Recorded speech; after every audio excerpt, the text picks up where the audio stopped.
नमस्कार दोस्तों, आप सभी का साहित्य ज्ञान पर हार्दिक स्वागत है। तो जैसा कि दोस्तों हम हिंदी साहित्य इतिहास के विगत परीक्षाओं में पूछे गए प्रश्नों को हल कर रहे थे।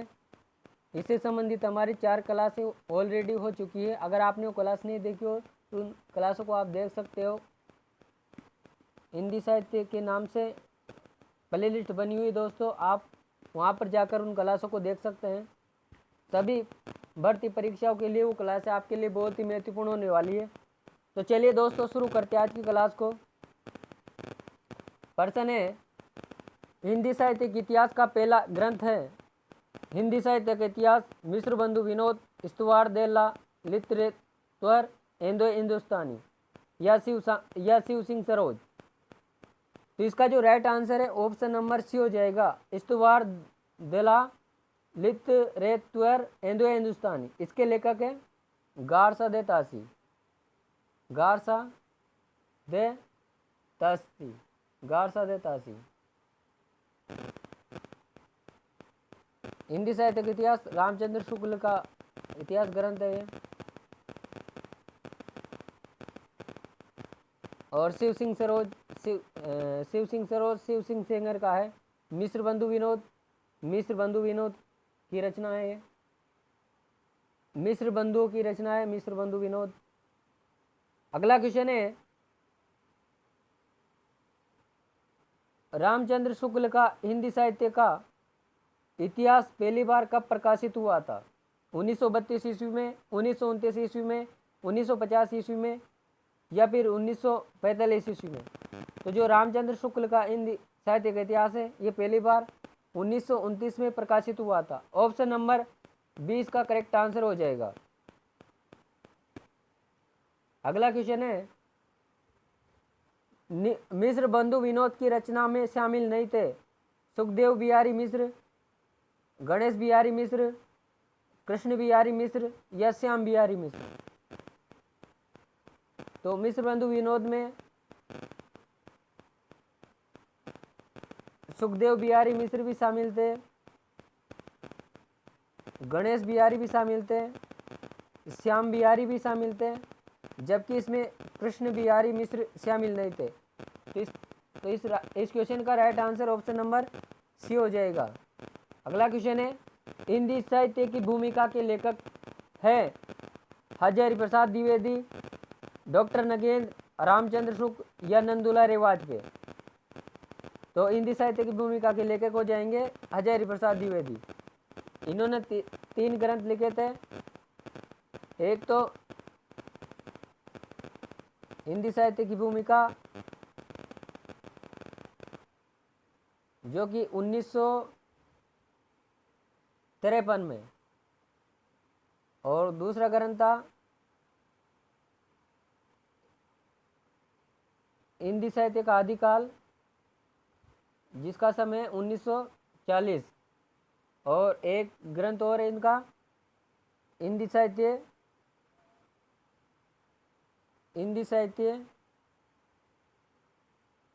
का उद्भव और विकास 1952 में। अगला क्वेश्चन है, आधुनिक हिंदी साहित्य का इतिहास किसकी कृति है? रामस्वरूप चतुर्वेदी, डॉक्टर बच्चन सिंह, सूर्यकांत शास्त्री या गणपति चंद्रगुप्त? तो जो ये कृति है यह है डॉक्टर बच्चन सिंह की। ऑप्शन नंबर 20 का करेक्ट आंसर हो जाएगा। अगला क्वेश्चन है, डॉक्टर गणपति चंद्रगुप्त ने हिंदी साहित्य का इतिहास किस शीर्षक से लिखा? हिंदी साहित्य का आलोचनात्मक इतिहास, हिंदी साहित्य युग और प्रवृत्तियाँ, हिंदी साहित्य का वृत्त इतिहास या फिर हिंदी साहित्य का वैज्ञानिक इतिहास? तो दोस्तों आपको पता ही है कि हिंदी साहित्य का वैज्ञानिक इतिहास यह 1965 में डॉक्टर बच्चन सिंह द्वारा लिखा गया।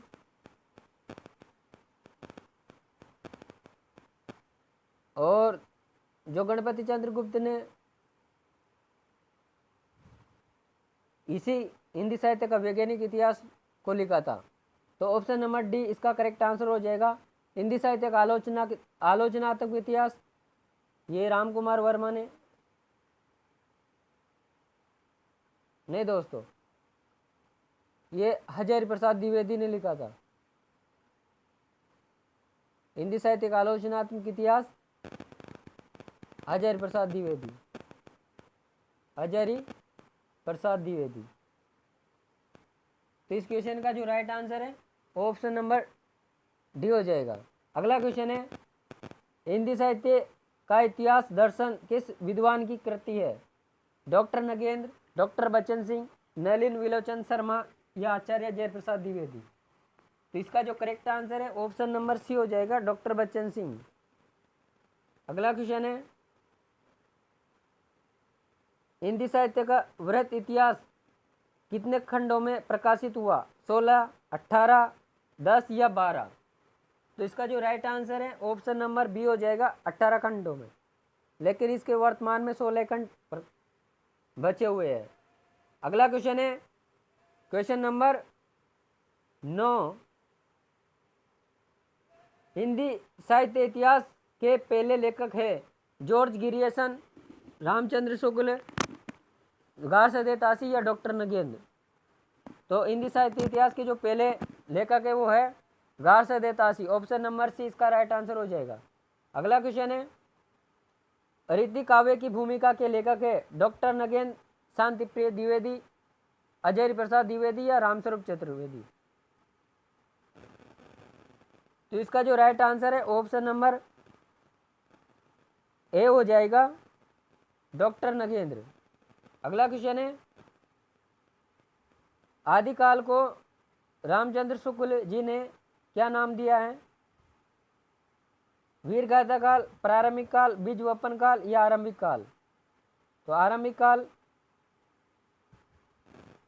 ये मिस्र बंधुओं ने दिया था, मिस्र बंधुओं। बीज वपन काल महावीर प्रसाद द्विवेदी ने दिया था आदिकाल का नाम। प्रारंभिक काल ये गणपति चंद्रगुप्त ने दिया था। और जो आचार्य रामचंद्र शुक्ल है इन्होंने आदिकाल को वीरगाथा काल नाम दिया। ऑप्शन नंबर ए इसका राइट आंसर हो जाएगा। अगला क्वेश्चन है, आदिकाल की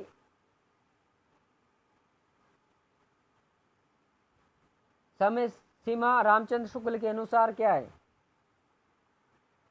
तो रामचंद्र शुक्ल के अनुसार आदिकाल की समय सीमा है 1050 से 1375 विक्रम संवत तक। ऑप्शन नंबर बी इसका राइट आंसर हो जाएगा। अगला क्वेश्चन है, आदि संदेश रासक के रचयिता है अमीर खुसरो, स्वयंभू, अब्दुल रहमान या फिर चंद्रबरदाई? तो संदेश रासक के लेखक है ये है कौन है?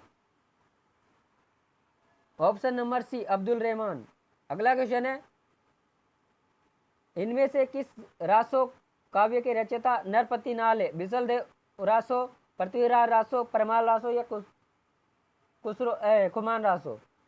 तो जो नरपति नाल है ये बिसल देव रासो के रचयिता है। ऑप्शन नंबर 20 का राइट आंसर हो जाएगा।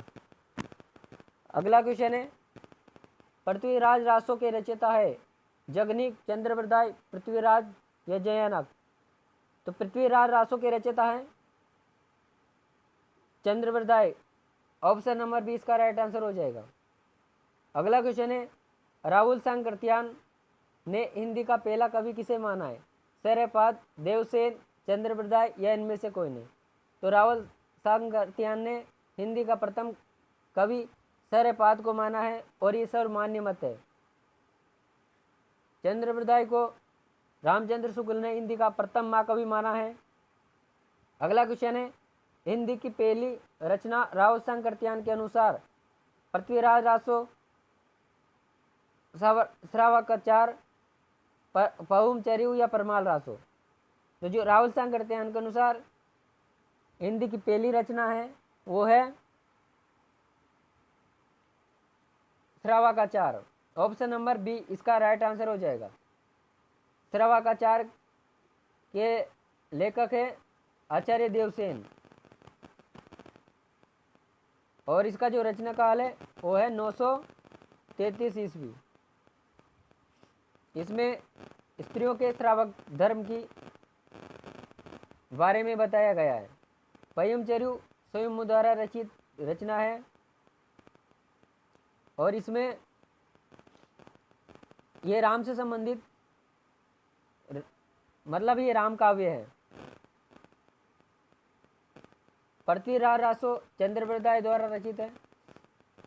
अगला क्वेश्चन है आदिकाल में रचित महाकाव्य कौन सा है? पय्यमचर्यु, पृथ्वीराज रासो, परमाल रासो या कीर्तिलता? तो इस क्वेश्चन का right answer option number B हो जाएगा, पृथ्वीराज रासो। इसके रचयिता चंद्रप्रदाय है। कीर्तिलता ये विद्यापति की रचना हो जाएगी, अवध भाषा की रचना। अगला क्वेश्चन है इनमें से कौन सा कवि आदिकाल का नहीं है? जगनीक, चंद्रप्रदाय, अमीर खुसरो या नाभादास? तो जगनीक, चंद्रप्रदाय और अमीर खुसरो ये तीनों ही आदिकाल से संबंधित कवि है, जबकि नाभादास आदिकाल से संबंधित कवि नहीं है। नाभादास ये भक्ति काल से संबंधित कवि है। अगला क्वेश्चन है आलाखंड किस रचना का दूसरा नाम है? परमाल रासो, पृथ्वीराज रासो, बिसेलदेव रासो या खुमान रासो? तो आलाखंड ये परमाल रासो का दूसरा नाम है।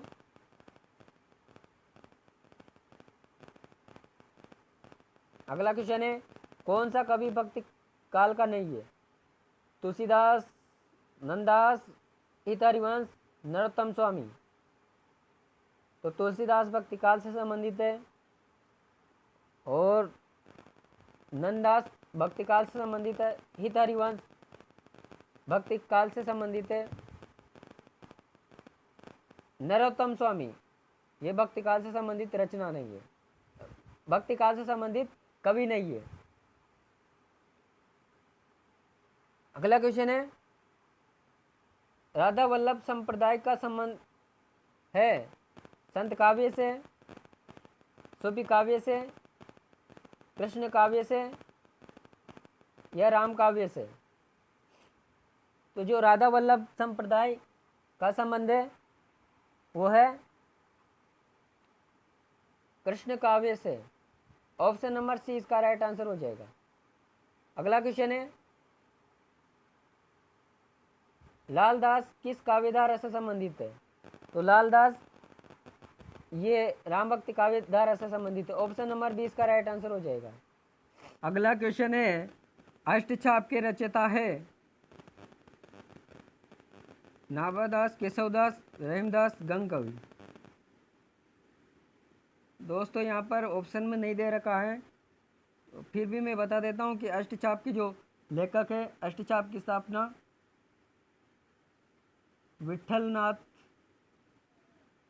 विठलनाथ ने 1565 ईस्वी में की थी।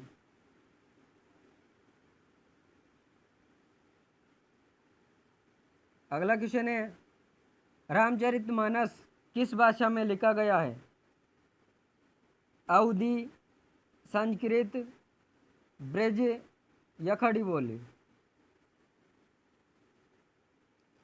तो रामचरितमानस अवधी भाषा में लिखा गया ग्रंथ है और ये तुलसीदास जी का महाकाव्य है।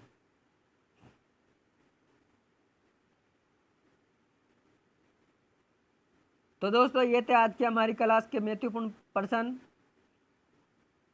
जो कि विगत परीक्षाओं में पूछे गए और आगामी परीक्षाओं के लिए भी बहुत ही महत्वपूर्ण होने वाले हैं। मिलते हैं अगली क्लास में, तब तक के लिए धन्यवाद।